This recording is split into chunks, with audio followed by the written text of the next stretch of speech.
Chandan, are you ready? Welcome friends. आज हम लोग प्राइजेस और डिफरेंट विभूतियों को जो पुरस्कार दिए गए हैं, डिफरेंट संस्थाओं के द्वारा जो पुरस्कार दिए जाते हैं उसके बारे में अध्ययन करेंगे। बेसिकली ये पुरस्कार दिसंबर माह में दिए गए हैं, तो आज हम उसका अध्ययन करेंगे। पहला नोट करें, एक संस्था है IFFI, IFFI, इंडियन इंटरनेशनल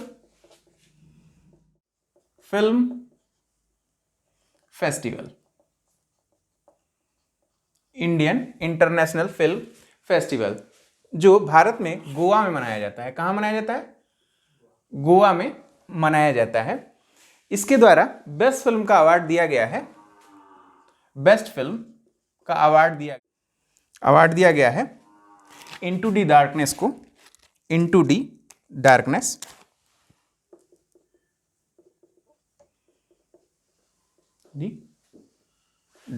को। इनटू द डार्कनेस एक मूवी का नाम है और इसका जो बेस्ट फिल्म अवार्ड है उसको गोल्डन पीकॉक अवार्ड बोलते हैं। गोल्डन पीकॉक अवार्ड क्या बोलते हैं? गोल्डन पीकॉक अवार्ड किसको दिया गया है? इनटू द डार्कनेस को दिया गया है। इसमें कुछ महान हस्तियों को भी पुरस्कार दिए जाते हैं, जैसे पर्सन ऑफ द ईयर पुरस्कार भी देता है ये। पर्सन ऑफ द ईयर 2021 दो लोगों को मिला है ये पुरस्कार। श्रीमती हेमा मालिनी जी को, प्रख्यात अदाकारा है,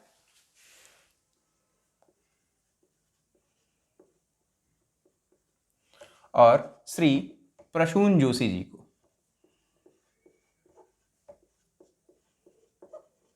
नोट कर लीजिए। आगे देखते हैं। 2021 में भूटान का सबसे बड़ा पुरस्कार ऑर्डर ऑफ ड्रूक दिया गया हमारे प्राइम मिनिस्टर श्री नरेंद्र मोदी जी को। लिख लीजिए,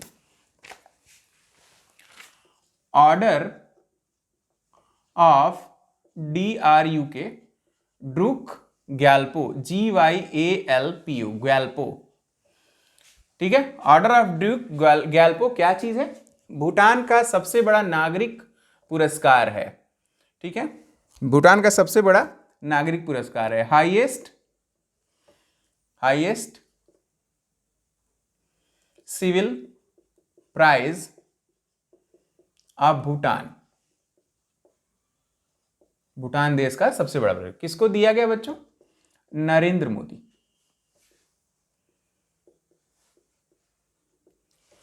पीछे कुछ दिनों में मैं अध्ययन कर रहा था कि आजकल कोई भी बड़ा पुरस्कार दिया जा रहा है तो ज़्यादातर केसेस में देखने को मिल रहा है कि अगर उसमें प्रधानमंत्री मोदी जी का नाम है तो यह बड़ी खुशी की बात है कि प्रधानमंत्री मोदी ही होते हैं। तो यह बात आप लोग एक ट्रिक भी समझ सकते हैं कि अगर किसी पुरस्कार में नरेंद्र मोदी जी का नाम लिखा हुआ है तो ज़्यादातर केस में नरेंद्र मोदी हो जाते हैं। लेकिन इसका ख्याल रखें कि यह गलत भी हो सकता है। ठीक है, नरेंद्र मोदी को दिया गया। कौन सा पुरस्कार था? Order of Druk Gyalpo. Order of Druk Gyalpo किस देश का सबसे बड़ा पुरस्कार है? हाईएस्ट सिविल प्राइज किसका है? भूटान देश का। आगे लिखते हैं। अभी दिया गया है एक्चुअली 56वां और 57वां ज्ञानपीठ पुरस्कार दिया गया है। 56वां ज्ञानपीठ, ऐसे नोट कर लीजिए, 56वां ज्ञानपीठ पुरस्कार और 57वां ज्ञानपीठ। 56वां ज्ञानपीठ पुरस्कार और 57वां ज्ञानपीठ पुरस्कार। 56वां ज्ञानपीठ पुरस्कार नीलमणि फकून जूनियर को दिया गया। नीलमणि फकून जूनियर को दिया गया। ठीक है, नीलमणि फकून जूनियर को दिया गया। उनकी कृति सूर्यहेनु नामी आहे। कृति है उनकी सूर्य हेनु नामी आहे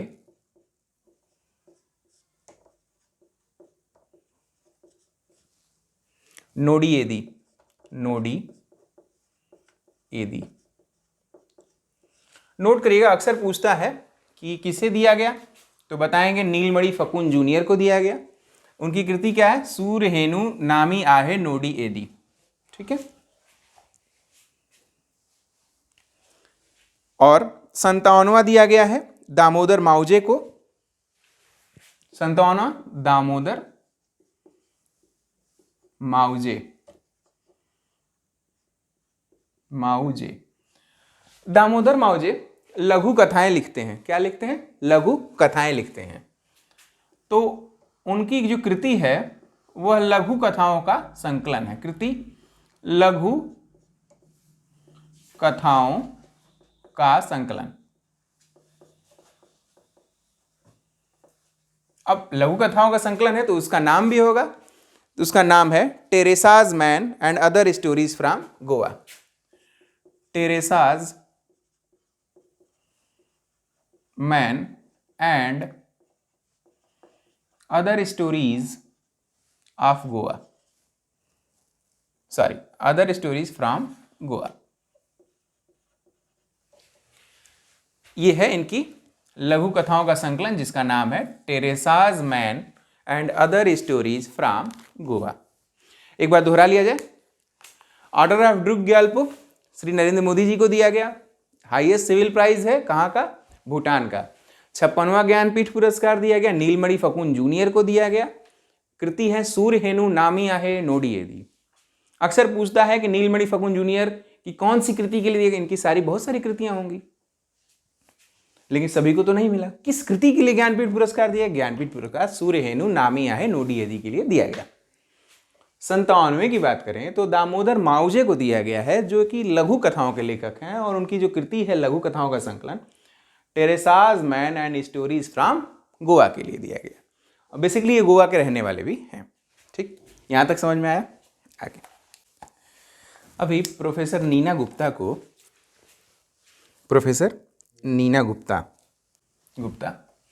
जो कि एफाइन गणित में एफाइन बीज गणित की प्रोफेसर हैं, तो उन्होंने एफाइन बीज गणितीय संकल्पना गणित के क्षेत्र में विशेष काम किया। इसके लिए department of science and technology, जिसके लिए उन्होंने department of science and technology ने, जिसको शॉर्ट में डीएसटी कहते हैं, डीएसटी ने उन्हें रामानुजन पुरस्कार से पुरस्कृत किया। कौन सा पुरस्कार दिया? रामानुजन पुरस्कार। तो पूछेगा कैसे प्रश्न पूछ आएंगे? प्रश्न ये आएगा कि इस बार 2021 में रामानुजन पुरस्कार किसे दिया गया? प्रोफेसर नीना गुप्ता को दिया गया। किस काम के लिए दिया गया? किस काम के लिए दिया गया? एफाइन बीज गणित के क्षेत्र में विशेष योगदान के लिए दिया गया। ठीक है। सुनील गावस्कर को वर्ष 2021 का स्पोर्ट्स जर्नलिस्ट ऑफ इंडिया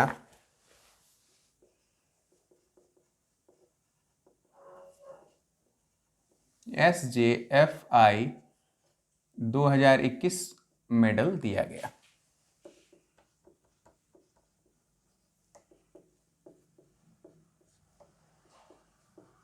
ठीक है। स्पोर्ट्स जर्नलिस्ट ऑफ इंडिया पुरस्कार किसे मिला इस बार? सुनील गावस्कर को दिया गया। अच्छा, एक बहुत फेमस नाम आप सबके सामने आ रहा है, एलन मस्क। नाम सामने आते ही लगता है कि सब सारे सपने पूरे हो जाएंगे। क्यों? क्योंकि आदमी में दम है, आदमी में दम है। कैसे? टेस्ला के मालिक हैं, और क्या है भाई? स्पेस एक्स के मालिक हैं,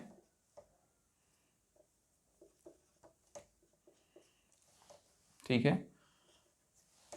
वो कैप्सूल ट्रेन भी चला रहे हैं, कैप्सूल में जो जमीन के नीचे एक हाइपरलूप चलेगी कुछ। मतलब ये है कि जो सोच सकते हैं वो सब पूरा कर सकते हैं श्री एलन मस्क जी।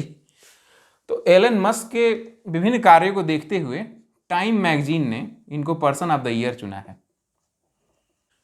स्पेस एक्स का एक खास बात ऐड कर लेते हैं इसमें। अभी स्पेस एक्स ने 110 सैटेलाइटों को एक ही रॉकेट में रख करके प्रक्षेपित कर दिया। 110 विश्व रिकॉर्ड बन गया। स्पेस एक्स का एक बड़ा फेमस रॉकेट है फाल्कन। फाल्कन क्या है? एक रॉकेट है। क्या किया है? 110 रॉकेट्स को, सैटेलाइट्स को रखा और प्रक्षेपित कर दिया। मतलब रॉकेट को इन्होंने टैक्सी बना लिया है। रॉकेट को क्या बना लिया? टैक्सी बना लिया।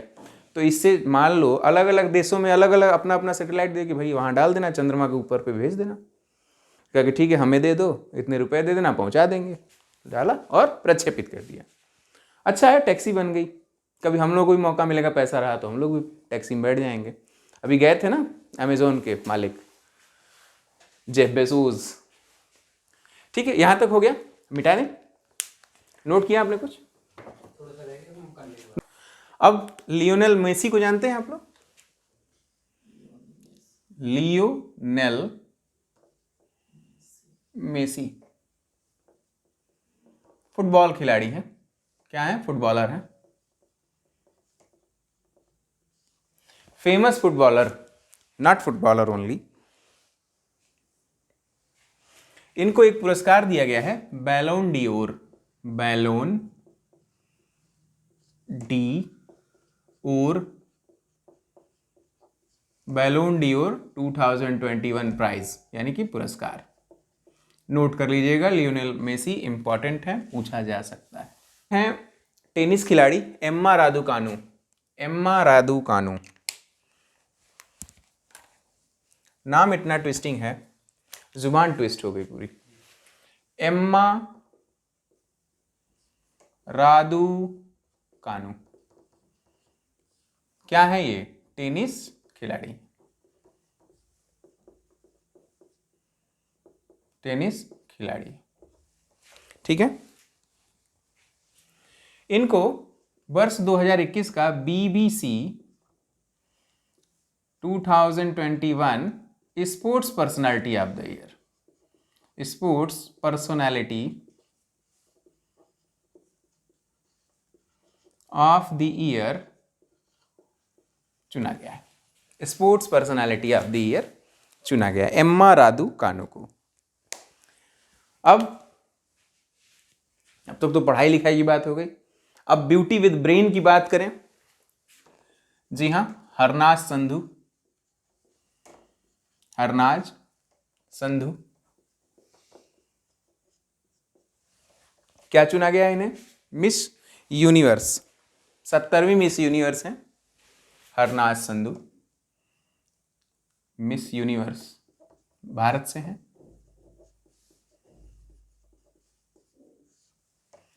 किस नंबर की हैं? 70वीं मिस यूनिवर्स हैं। अब तक विश्व में 70 बार चुना जा चुका है, 70वीं हरनाज संधू जी हैं। ठीक है। और यह आयोजन कहाँ किया गया था इस बार का विश्व, ये जो ब्यूटी क्वीन कॉन्टेस्ट था, इसका इजराइल में किया गया था, इजराइल के इलियट में। आयोजन जो हुआ था, आयोजन इलियट इजराइल में हुआ था।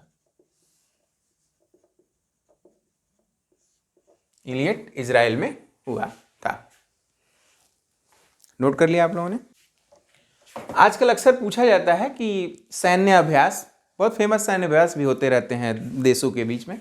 सैन्य अभ्यास से हमारा मतलब है कि दो देशों की सेनाएं आपस में अभ्यास करती हैं ताकि एक विशेष परिस्थितियों में कैसे निपटना है उसके लिए तैयारी की जा सके। इसके लिए भारत में भी प्रयोग होते रहते हैं, कई देशों के साथ मिलकर के हम प्रयास करते रहते हैं। जैसे कि अभी हुआ है जो प्रमुख सैन्य अभ्यास, हेडिंग लिखिए प्रमुख सैन्य अभ्यास, प्रमुख सैन्य अभ्यास।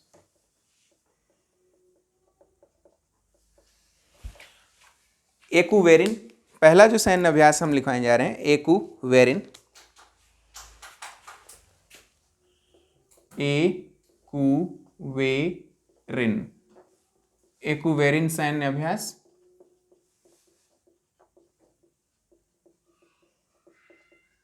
एकूवेरिन सैन्य अभ्यास भारत और मालदीव के बीच में हुआ था। अक्सर पूछता है बच्चों किसके बीच हुआ, तो भारत व मालदीव के बीच, मालदीव की सेनाओं के बीच।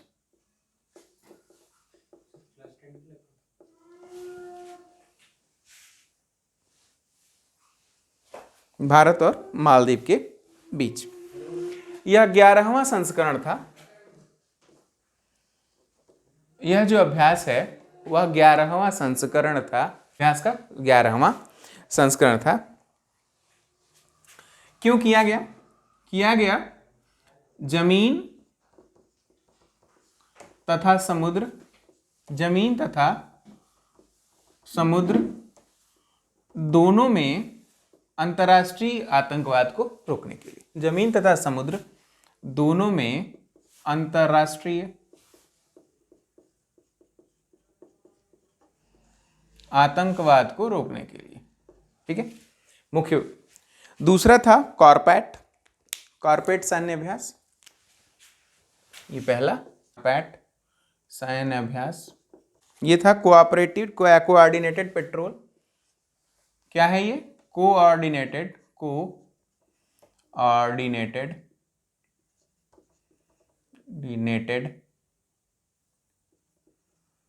पेट्रोल कहेंगे इसे।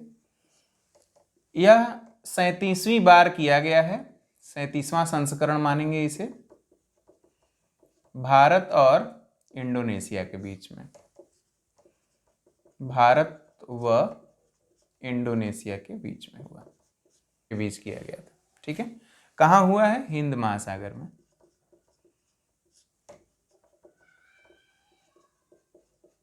कहाँ हुआ है?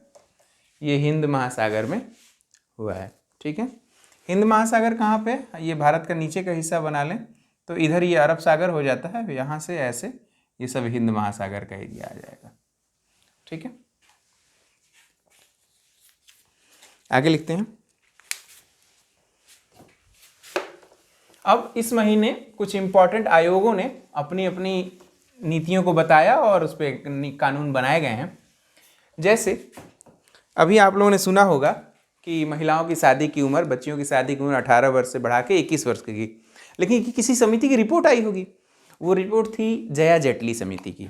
किसकी समिति? जया जेटली समिति की रिपोर्ट के आधार पर। नोट करें, आयोग एवं समितियां, हेडिंग है आयोग एवं समितियां। स्टूडेंट्स, पहला जो आयोग हम लिखने जा रहे हैं वो है जया जेटली समिति या जया जेटली आयोग, समिति कह लीजिए। इन्हीं की सिफारिश थी, इनकी ही सिफारिश पे, ठीक है, इनकी सिफारिश पर महिलाओं की जो शादी की एज है, महिलाओं की विवाह की उम्र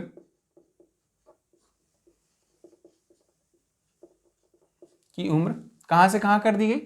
18 वर्ष से बढ़ाकर के 21 वर्ष कर दी गई।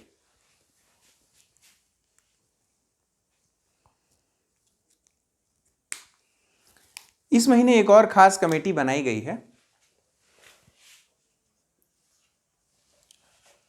अब तक पैरा ओलंपिक, सारे ओलंपिक होते जा रहे थे, लेकिन दिव्यांगों के लिए क्रिकेट पे कोई कमेटी नहीं थी।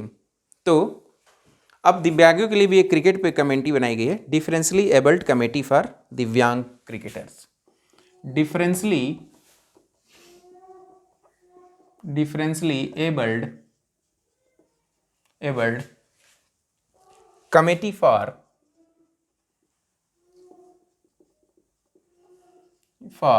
दिव्यांग क्रिकेटर्स। डिफरेंशली एबल्ड कमेटी फॉर दिव्यांग क्रिकेटर, जो दिव्यांग क्रिकेटर्स हैं उनके लिए भी एक कमेटी का गठन किया गया है। इस कमेटी का गठन है वह बीसीसीआई के अध्यक्ष, बीसीसीआई प्रेसिडेंट इस समय कौन है? सौरभ गांगुली।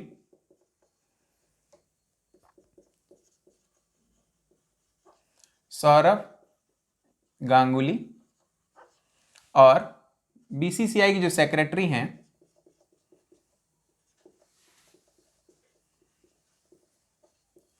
जैसा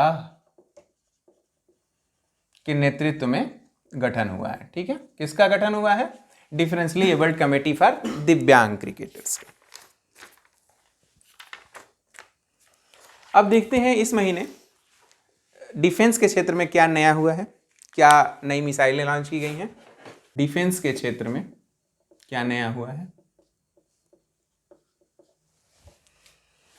डीआरडीओ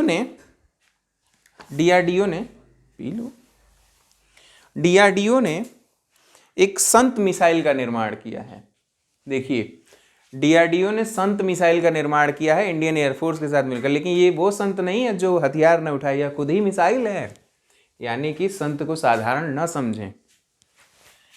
डीआरडीओ ने इंडियन एयरफोर्स के साथ मिलकर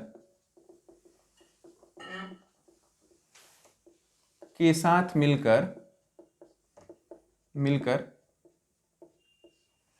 संत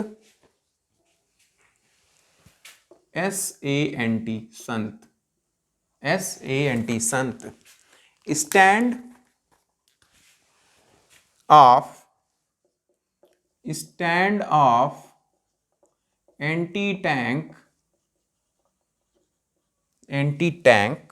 मिसाइल बनाया है।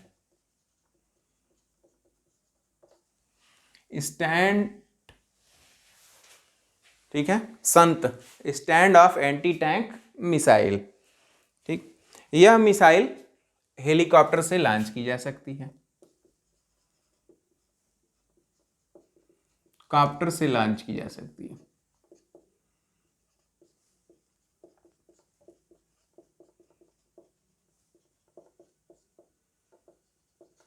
इसका मतलब यह है कि भारत देश के संत भी हेलीकॉप्टर से लॉन्च होंगे और अपने दुश्मनों को मारकर चले आएंगे। ठीक है, साधु संतों को दुश्मनों का नाश करना भी चाहिए। डिफेंस के साथ या इंडियन एयरफोर्स के साथ मिलकर के डीआरडीओ ने इसको डेवलप किया है। एक और खास प्रगति हुई है, वह है अग्नि प्राइम मिसाइल का। अब तक आप लोगों ने अमेजन प्राइम और तमाम प्राइम मोबाइल के बारे में सुना होगा। अब आइए सुनते हैं अग्नि मोबाइल के बारे में। अग्नि प्राइम ये क्या है? मिसाइल है। अग्नि प्राइम मिसाइल, यह अग्नि समूह की ही मिसाइल है, लेकिन खास बात क्या है कि इसको डीआरडीओ ने डेवलप किया है, डीआरडीओ ने बनाया, तो खास बात भी तो होनी चाहिए।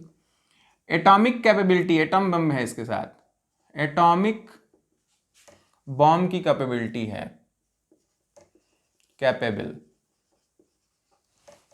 मिसाइल जो है एटॉमिक बम की कैपेबिलिटी रखता है, तथा इसे ट्रेन या सड़क कहीं से भी लॉन्च किया जा सकता है। कहां से लॉन्च किया जा सकता है? ट्रेन या रोड, कहीं से भी लॉन्च करिए। तो फायदा क्या हुआ? फायदा यह है कि यह जो है 1000 से 3000 किलोमीटर 1000 से 2000 किलोमीटर तक मार सकता है। 1000 से 2000 किलोमीटर तक मार सकता है। अब अगर एक रफली भारत का नक्शा बना लें,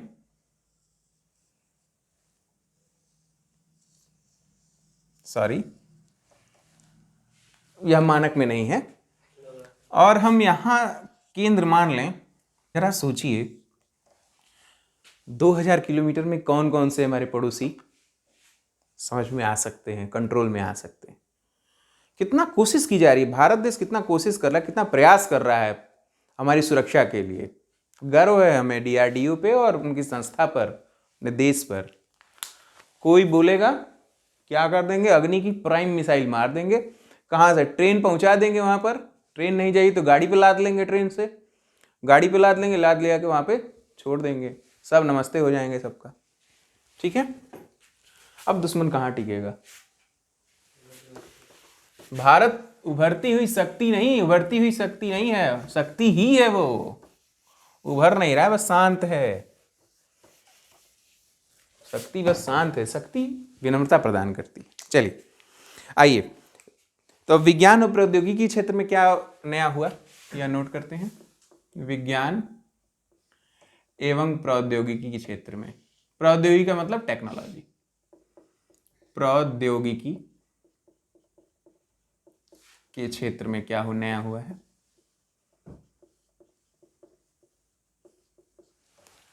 विज्ञान और प्रौद्योगिकी के क्षेत्र में एक नासा का अंतरिक्षयान है पार्कर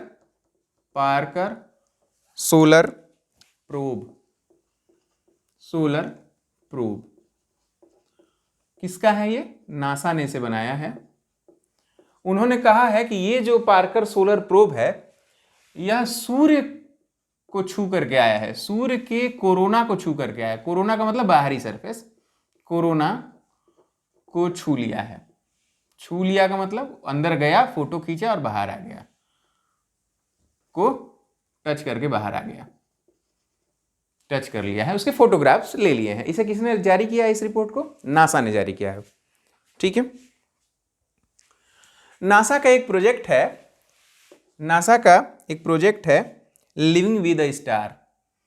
प्रोजेक्ट है नासा का लिविंग विद अ स्टार। इसी प्रोजेक्ट के तहत पार्कर को लॉन्च किया गया था, पार्कर सोलार प्रोब को लॉन्च किया गया था। कौन सा प्रोजेक्ट है? Living with a star. ठीक है, तारे के साथ जीना। कब लॉन्च किया गया था इसे? 2018 में। एक बार फिर से दोहरा दें, पार्कर सोलर प्रोब नामक एक उपग्रह छोड़ा गया था नासा के द्वारा। कहां पर? Living with a star project के अंतर्गत। क्या करने के लिए?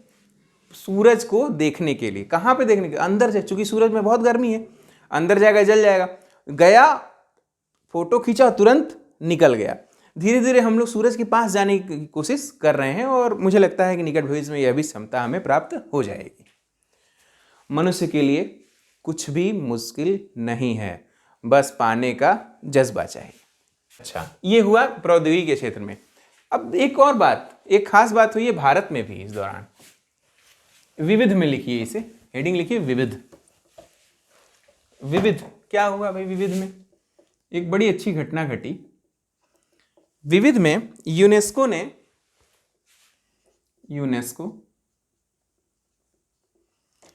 ने कोलकाता की